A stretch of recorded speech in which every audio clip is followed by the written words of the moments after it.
While he eats, I glance at my phone and see that I got a couple messages from Monica while we were dancing. This is Monica. Rika was throwing up now. Is that offer of ginger tea still available? Of course. It will take a little time, but I will drop some off for you. Thanks, Yuri. Did you want to leave after you finish your cake? I can tell from the look on his face that his injury is really starting to act up, and he wants to go home and go to bed before it gets much worse. But he also wants me to stay so that I can enjoy being with people. It's just going to be dancing until it's over, and Monica wants me to make her some ginger tea as well. In that case, can you take me home first? I was planning on making the tea at home and simply dropping it off at Monica's anyway. As much as I would like to stay and visit with them, they sound quite contagious right now. I watch hungrily as he finishes his last bite of wedding cake. Gotta stick with my diet though. Okay, I'm ready to go then. I help him stand up and walk him to the car. When we get home, I walk Jean into the bedroom and help him take off his clothes. I help him lie down on his bed or side of the bed. Do you need anything? I'll be fine, hon. I just need to rest. Okay.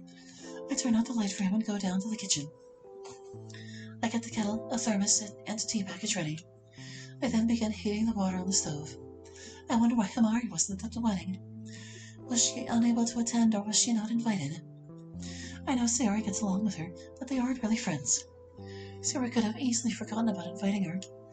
I'm not certain how to bring it up without possibly hurting Himari's feelings if she was unintentionally excluded. Mrs. Baldrick, this is the kettle begins to whistle.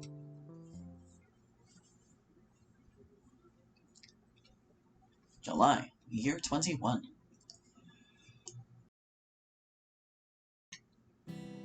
Another workday finished. Looking out the window, I can't believe how hard the rain is coming down today. If I had known, I would have driven to work instead of walked. But normally the weather is so nice this time of year, I didn't bother to check it this morning. I consider my options. I had been planning to go shopping to find a present for Sayori's birthday tomorrow. I don't really want to walk downtown in this rain, especially without an umbrella. But Jean took the car today, and even if he didn't, I'd still get wet walking home to get it. Maybe I should call him and have him pick me up.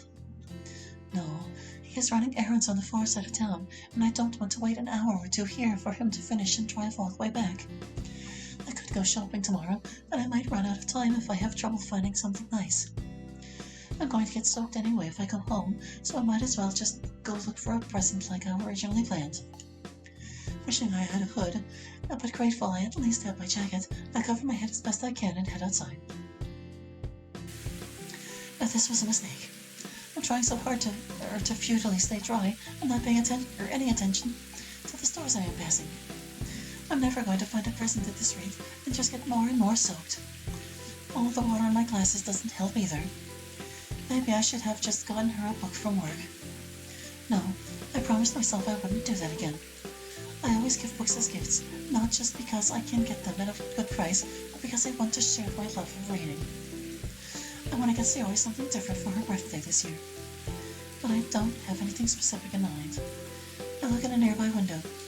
I see some fancy knives that would have interested me once, but I haven't had a strong desire to start collecting them again.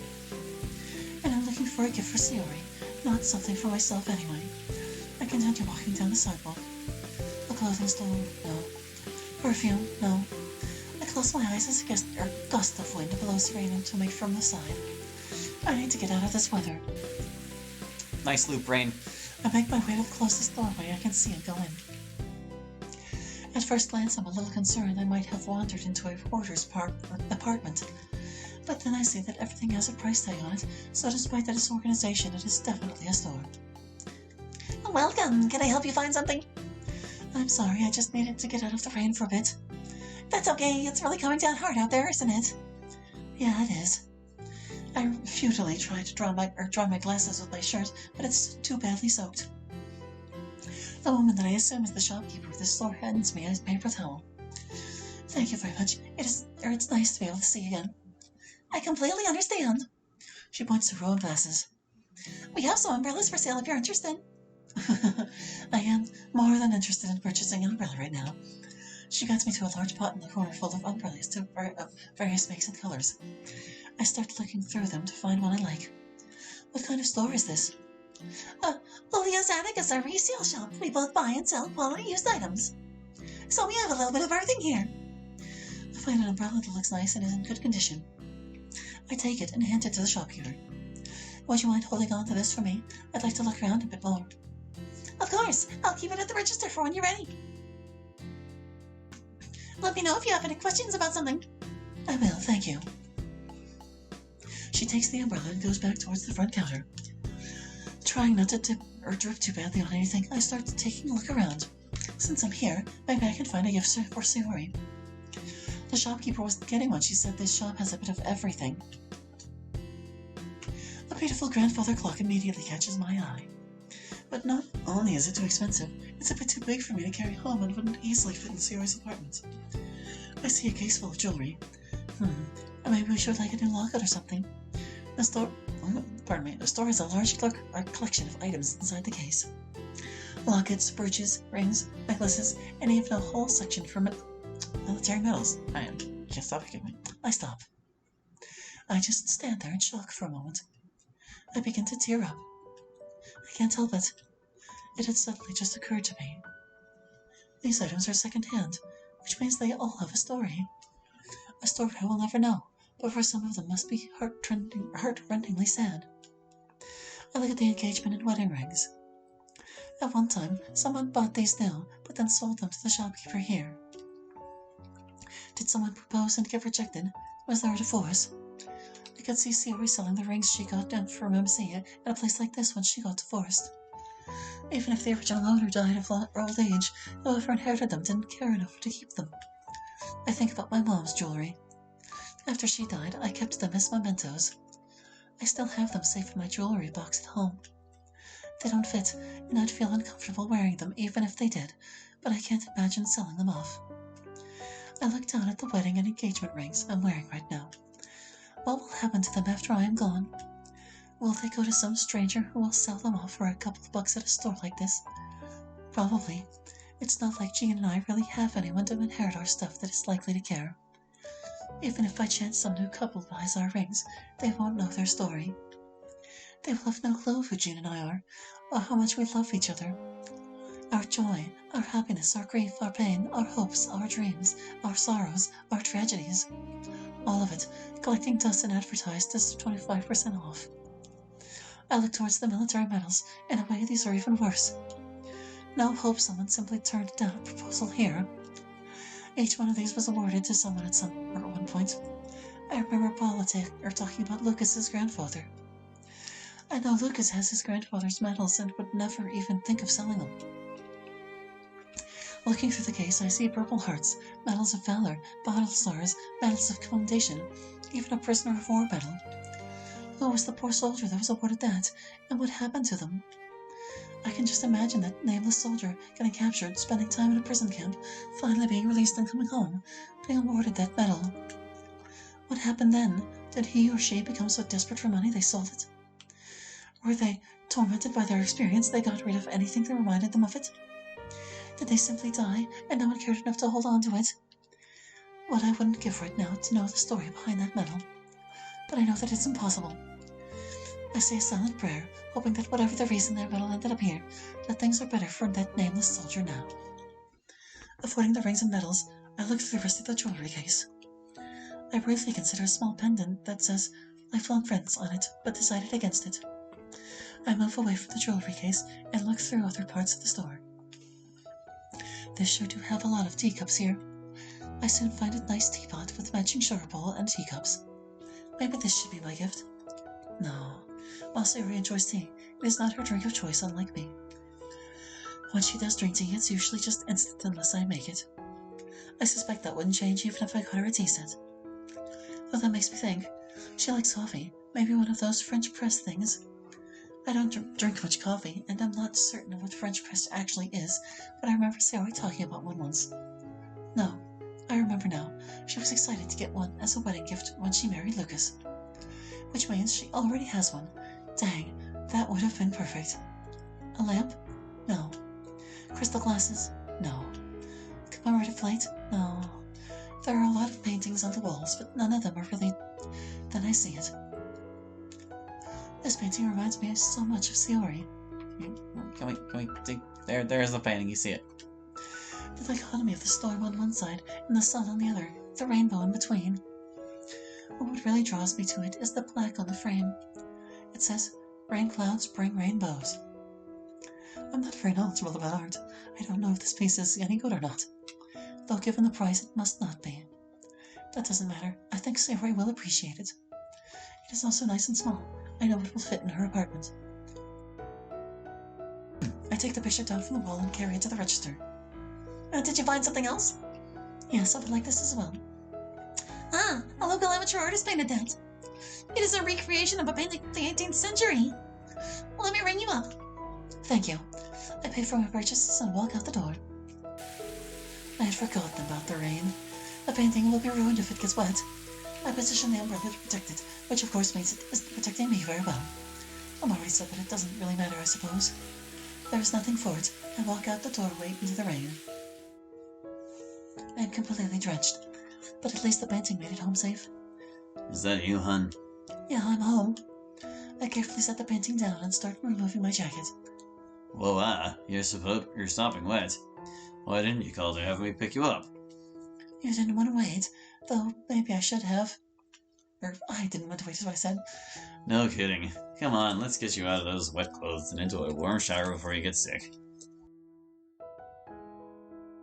After my shower, I put on a pair of sweatpants and a sweatshirt. Here, I brewed a pot of tea for you. Thank you, my love. I take a sip. It is a nice, strong black tea. You've gotten good at that. I've learned from the best. Gene wasn't a tea drinker before we met. He still prefers coffee, but has learned to make tea the way I like it. I saw the painting. Is that Sayori's birthday present? Yes, what do you think of it? It seems nice. I think she will like it. So, what did you get Chris for her birthday present? I got her a child's puzzle with a picture of puppies on it. She should like that. Did you remember to pick up the cakes I ordered? I did. Nensky did a beautiful job on both of them. Where are they? I'd like to see them. I put them in the fridge so they stay cool. I go to the kitchen and open the refrigerator so I can see. The cake for Chris is in front. It has a generic happy birthday with rainbows and unicorns on it. Behind it, I see Sayori's cake. Wow, that is... I read what is written on it. Wonderful. I need to thank Natsuki. Her order is done and ready for pickup. Hope you like it. Thanks, I will let Gene know so he can get it. I just saw the cakes. You did an amazing job. I'm certain they will love them. Especially Sayori's. You went above and beyond with hers. I know Natsuki is already asleep, and that I won't get a reply from her until tomorrow. After finishing my tea, I return to my living room, get out some wrapping paper, and carefully wrap up the painting. I don't have a card, but I don't think she needs one. I carefully write, "To Sayori" with a pen on the front. Gene is watching a space battle show on television. I sit down on the couch and I lean against him. Wow, you still feel cold. Do you need a blanket? More tea? I snuggle against him. You're warming me up just fine. Maybe I can heat you up even better. He tickles me in the special way he knows I like. I turn around and kiss him passionately. And do you know where the... We're here. I hear the sound of Sayori and the rest of her family letting themselves in through the front door without knocking. They know we're okay with it. We even gave them a spare key to our house for emergencies some time ago. We're in the kitchen. Sayori comes in with a sack of food and sets it on the counter. I hear Lucas and the kids going into the living room. Happy birthday, Sayori. Thanks, and thank you for hosting this party for us. Of course. Sayori starts taking meat, lettuce, tomatoes, onions, and buns out of the sack. Last one before the big 4-0. Don't remind me. Ignore him. He's just trying to get even for the hassling he got when he turned 40. Better watch it. Your birthday is just a couple of months from now, too. Before I can come back with a retort, the doorbell rings. Oh, that must be Monica. Monica! Happy birthday, Sayori. Go on in, you guys. Okay, go. I can feel Edward behind me trying to push his way past. He has become good friends with Akiko and Chris and is always excited to see them. We should probably get out of the doorway. Good idea!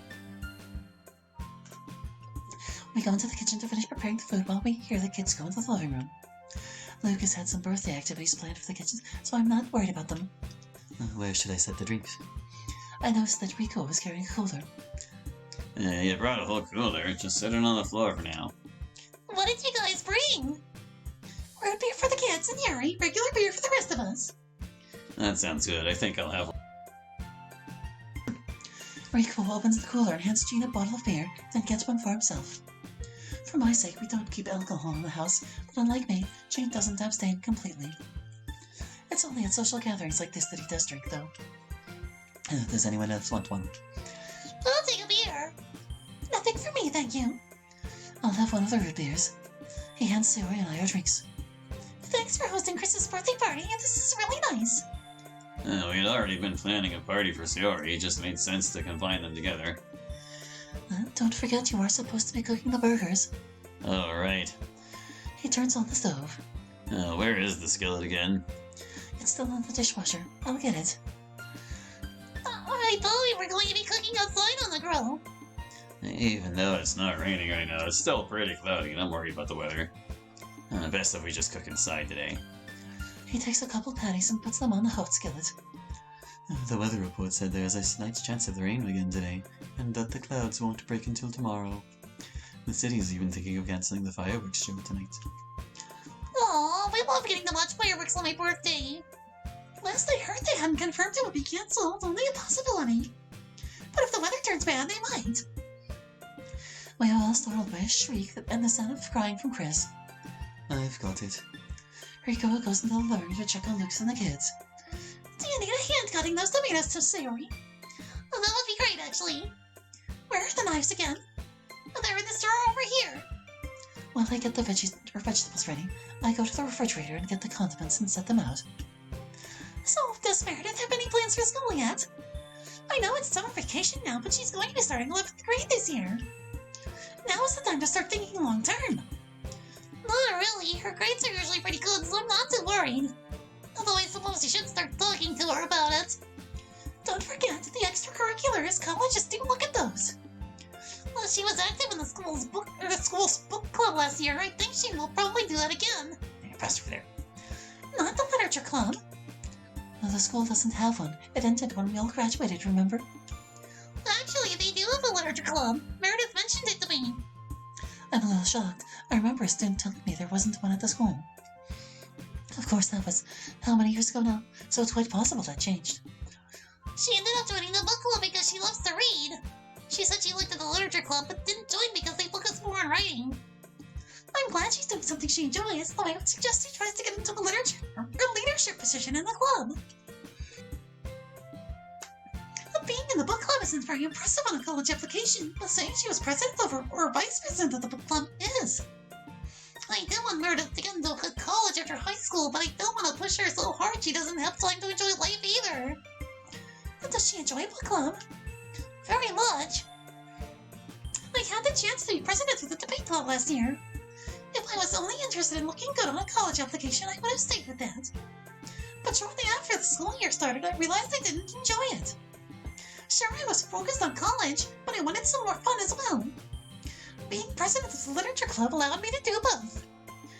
Being president of the book club could be both fun and help for future. I don't say anything. I'm not certain if pushing Meredith into trying to be president of the book club is a good idea or not. I agree it would be a good experience for her if she can handle it, but I'm not certain she can. I worry it would simply drive her away from the book club. The last couple of patties are almost done cooking. We should probably start having people actually make their burgers. And that seems like a good enough change of subject to end this episode on. We will continue with more of this later, but that will do it for now. So thank you for watching. I hope you enjoyed, and we'll catch you next time with more Pages of Life. Hope to see you then. Bye-bye.